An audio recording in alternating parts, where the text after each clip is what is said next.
Ang susunod na programa ay rated PG. Ito ay nangangailangan ng patnubay at gabay ng magulang para sa mga batang manonood.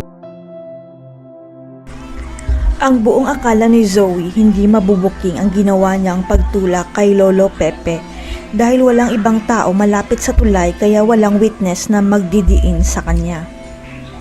Hindi man lang nagdalawang isip si Zoe na tumakas nang itulak niya sa bangin si Lolo Pepe dahil mas mahalaga sa kanya ang sikreto nila kaysa sa buhay ni Lolo Pepe.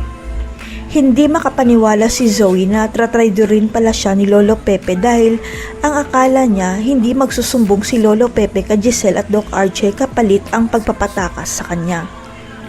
Kaya lang nakaka-high blood itong si Lolo Pepe dahil naisipan niyang tumawag kay Giselle para magsumbong at hindi man lang siya naghintay na wala na si Zoe sa tabi niya.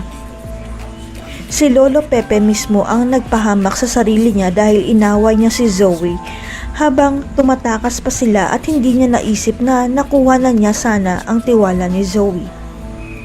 Nagawa ni Zoe na traidorin ang mami niya para maitakas lang si Lolo Pepe dahil sa awa niya tapos traidorin rin pala siya ni Lolo Pepe, yun ang hindi niya matanggap.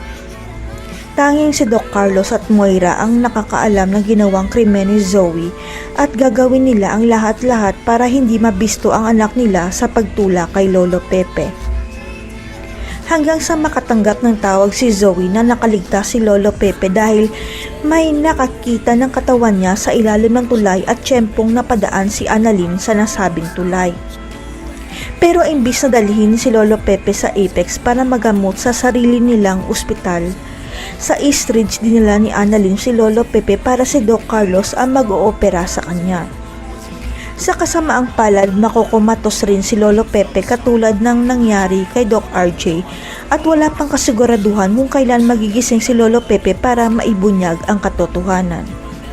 Kaya habang nagpapagaling si Lolo Pepe sa ospital, mag-iimbestiga ang mga pulis at si Annalyn at babalikan niya ang lugar kung saan nakita ang katawan ni Lolo Pepe.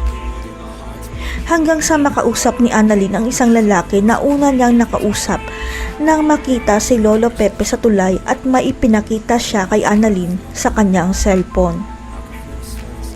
Tumigil ang mundo ni Annalyn nang makita niya si Zoe pala ang tumulak kay Lolo Pepe at ngayon hindi na makakapag-deny si Zoe dahil hawak na ni Annalyn ang ebidensya.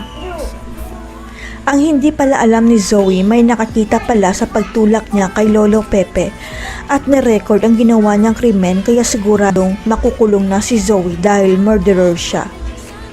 Makukulong na kaya si Zoe dahil may witness at ebidensya sa ginawa niya kay Lolo Pepe?